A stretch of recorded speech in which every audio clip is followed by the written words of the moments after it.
Hello बच्चों, आज का विषय शुक्र नीति में जो राज्य का कार्यक्षेत्र है उसका अध्ययन करेंगे। जैसा कि कल अपन ने शुक्र नीति की शुरुआत करी, उसका अध्ययन प्रारंभ किया और शुक्र नीति के रचना काल, उसकी विषय वस्तु और शुक्र के अनुसार राजा को दंड नीति या नीति शास्त्र का अध्ययन करना आवश्यक बताया और राजा के दो प्रमुख काम जिसमें प्रजा का पालन और दुष्टों का नाश करना आवश्यक रूप से बताने का प्रयास किया। फिर अपन ने राज्य के सप्तांग सिद्धांत का वर्णन करा, उसका अध्ययन करा और उसमें यह बताया कि जिस प्रकार मनु और कौटिल्य ने राज्य के सप्तांग यानी 7 अंगों की तुलना मानव शरीर से करी, शुक्र ने भी इन 7 अंगों की तुलना मानव शरीर से करी है और साथ ही साथ राज्य के इन 7 अंगों की तुलना उसने वृक्ष से करने का प्रयास किया। आज अपन शुक्र के अनुसार राज्य एक स्वाभाविक और एक अनिवार्य संस्था मानी गई और यह स्पष्ट किया गया कि राज्य एक स्वाभाविक और अनिवार्य संस्था है। संसार में राज्य के संरक्षण व नेतृत्व के अभाव में प्रजा के नष्ट हो जाने की आशंका हो जाती है।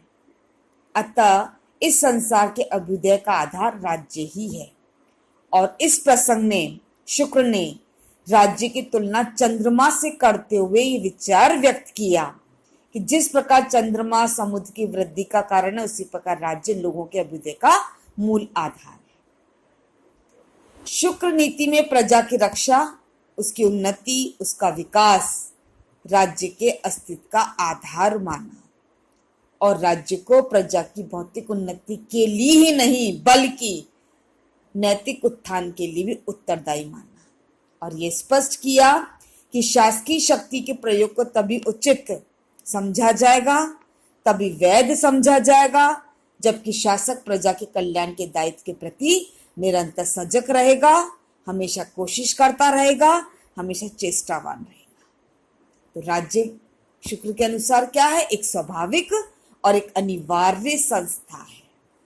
जहां तक राज्य की कार्यक्षेत्र का प्रश्न है, शुक्र ने इसे अति व्यापक माना और प्रजा की रक्षा, सामाजिक जीवन का उचित निर्वाह, नैतिक कल्याण राज्य का कार्यक्षेत्र बनाता है और 8 प्रमुख क्षेत्रों का उसने उल्लेख किया जिसमें प्रजा की रक्षा करना, लोक कल्याणकारी कार्य, आर्थिक गतिविधियों का नियमन और प्रबंधन, प्रशासनिक व्यवस्था का सुसंचालन, न्यायिक व्यवस्था और राज्य के शिक्षा संबंधी दायित्वों का और राज्य के सामाजिक दायित्वों का उसने उल्लेख किया। इसी क्रम में उसे नैतिक और धार्मिक कार्यों के लिए भी राज्य को उत्तरदायी ठहराया। जहां तक परराष्ट्र संबंधों के संचालन का प्रश्न है, राज्य अंतर्राष्ट्रीय संबंधों के संचालन में राज्य को एक प्रमुख कार्य सौंपता है और इस संबंध में राष्ट्रीय हित को सर्वोच्च महत्व दिया जाना उसके हिसाब से सही है। लेकिन यदि राज्य की सुरक्षा और प्रजा के कल्याण हेतु युद्ध करना नितांत आवश्यक हो जाए तो फिर संपूर्ण युद्ध किया जाना चाहिए। राज्य के कार्यक्षेत्र की उपयुक्त विवेचना के साथ शुक्र इस बात पर बल देता है कि राज्य के द्वारा इन सभी दायित्वों को पूरा करने के लिए आवश्यक साधन प्राप्त किए जाने चाहिए और राज्य को अपनी क्षमता और सामर्थ्य से भी निरंतर वृद्धि करनी चाहिए, क्योंकि राज्य में सामर्थ्य नहीं होगा, क्षमता नहीं होगी तो वो कार्य नहीं कर पाएगा। इसलिए ऐसे उपाय अपनाने चाहिए, राज्य को ऐसे साधन अपनाने चाहिए जिससे उसमें अधिक से अधिक सामर्थ्य और क्षमता हो। इस प्रकार स्पष्ट है कि राज्य के कार्य के व्यापक कार्यक्षेत्र की धारणा में शुक्र विश्वास करता है और राज्य से अपेक्षा करता है कि वह हर संभव प्रजा के कल्याण के सभी कार्य करे। पर्यावरण की रक्षा, उपभोक्ताओं के हितों की रक्षा को भी इस राज्य के कार्यक्षेत्र में शामिल किया गया है। इस प्रकार राज्य को नैतिकता के मार्ग में आने वाली बाधाओं को बाधित करने का भार भी राज्य को सौंपा गया है। राज्य के शैक्षणिक दायित्व भी निर्धारित किए गए हैं। तो इस प्रकार शुक्र का जो राज्य है एक ऐसा लोक कल्याणकारी राज्य, वेलफेयर स्टेट है, जिसका उद्देश्य व्यक्तियों का भौतिक विकास, बौद्धिक विकास और नैतिक उत्थान करना है। राज्य का सप्तांग सिद्धांत, राज्य एक स्वाभाविक और अनिवार्य संस्था है। राज्य का बहुत अधिक विस्तृत कार्य क्षेत्र स्पष्ट करने का शुक्र ने अपने ग्रंथ शुक्र नीति में किया है। दूसरा जो पॉइंट है इसका वो है राजा। राजा शुक्र के अनुसार राज्य के सभी अंगों में राजा का एक विशिष्ट और एक सर्वोच्च स्थान है। राजा उन सभी सातों अंगों में सबसे प्रधान, सबसे प्रमुख है। वह राज्य रूपी शरीर का मस्तिष्क है और वृक्ष रूपी का मूल है, जड़ है। और शुक्र स्वयं कहता है कि राजा राज्य की वृद्धि का हेतु और वृद्धों का मान्य है। वह नेत्रों को इस प्रकार आनंद देता है जैसे चंद्रमा समुद्र को। यदि उत्तम और नीतिवान राजा ना होगा तो प्रजा सब प्रकार से नष्ट हो जाएगी, जिस प्रकार मल्लाह के बिना समुद्र में नाव। यानी राजा कैसा होना चाहिए?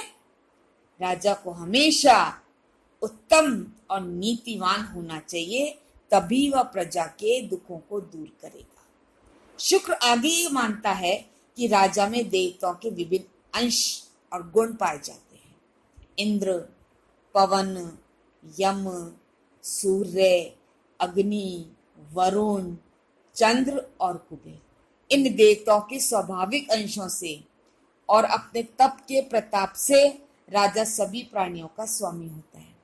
जैसा कि अपन ने देखा कि मनु ने राजा की उत्पत्ति क्या बताइए? दैवी उत्पत्ति का परिणाम है।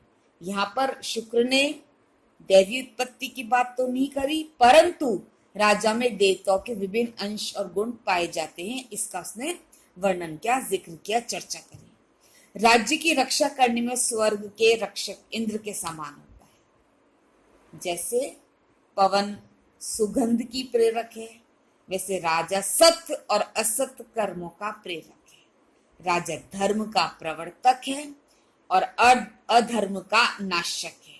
जैसे अंधकार का नाशक सूर्य होता है, जब सूर्य आता है तो रोशनी आती है, धूप आती है।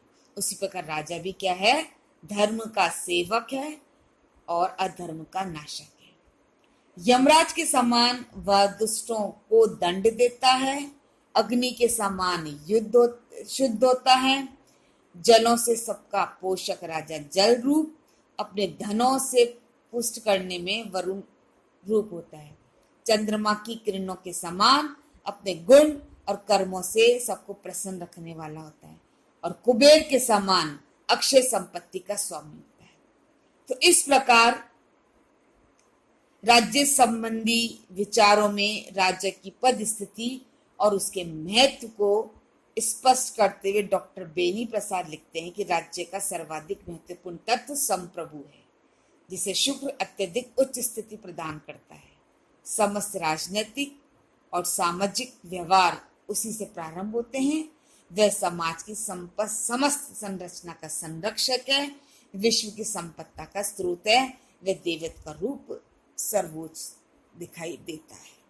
तो इस प्रकार शुक्र ने राजा में देवताओं के अंश विद्यमान करे और धर्म की रक्षा और अधर्म का नाशक करने वाला राजा को उसने बताया है। अब आगे इसी विचार को आगे बढ़ाते हुए शुक्र ने राजा में देवत्व की कल्पना करी, किंतु उसने स्पष्ट कर दिया कि सभी देवताओं को देवत्व की स्थिति प्राप्त नहीं होती।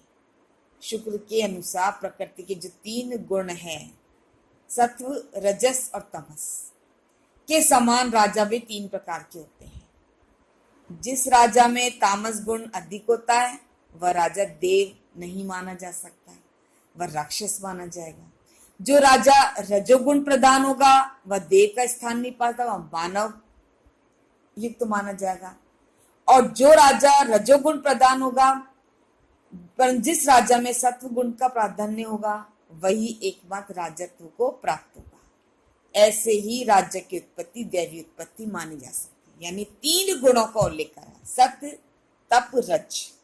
तो केवल जिस राजा में सत्व गुण की प्रधानता होगी वही एकमात्र राजा देवत्व को प्राप्त होगा, और ऐसे राज्य की उत्पत्ति दैवी उत्पत्ति मानी जा सकती है। शुक्र आगे लिखता है, बताता है कि जो राजा धर्म में तत्पर है, जो राजा धर्म में तत्पर है, और जो राजा धर्म का लोप करने वाले, प्रजा को पीड़ा देने वाले होते हैं, जिस राजा से प्रजा कांपती है, डरती है, और जिस राजा के कार्य की प्रजा निंदा करती है, ऐसे राजा को धनी और गुणी त्यागते हैं, और वह अधर्म नीच होता है। यानी जो राजा से जनता परेशान रहती है, उनसे डरती है, कांपती है, वह राजा अधर्म होता है। ऐसे राजा को जनता स्वीकार नहीं करती है, वह राजा निंदनीय होता है। वह राजा जो बुद्धिमान द्वेष करे, अपने दुर्गुणों को न जाने, वह अपने नाश का कारण बन जाता है। इस प्रकार शुक्र ने अच्छे राजा और बुरे राजा में अंतर स्पष्ट किया। जहां तक राज्य के गुण और दुर्गुण का प्रश्न है, शुक्र के अनुसार आखेट, जुआ खेलना, मदिरापान, ये राजा के प्रमुख अवगुण हैं। राजा को काम, क्रोध, मोह, लोभ, मान, मद को त्यागना चाहिए, क्योंकि इसके त्यागने से राजा सुखी होगा। और कुछ गुणों का उसने विशेष रूप से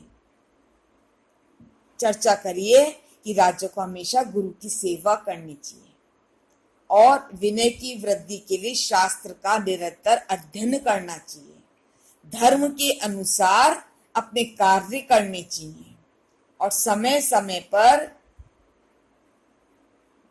पंडित से अपना संपर्क बनाए रखना चाहिए। जिस राजा में प्रजा का अनुराग होता है, और जो राजा प्रजा के पालन में तत्पर रहता है तथा विनीत होता है, वह राजा अंततः श्री को भोगता है। अतः शुक्र का राजा परामर्श और निर्देश देता है कि घने विषय रूपी वन में मद से दौड़ते हुए इंद्रिय रूपी हाथी को राजा ज्ञान रूपी अंकुश में वश में करे। इस प्रकार से शुक्र ने राजा के कुछ गुण और दुर्गुण बताने का प्रयास किया। धन्यवाद।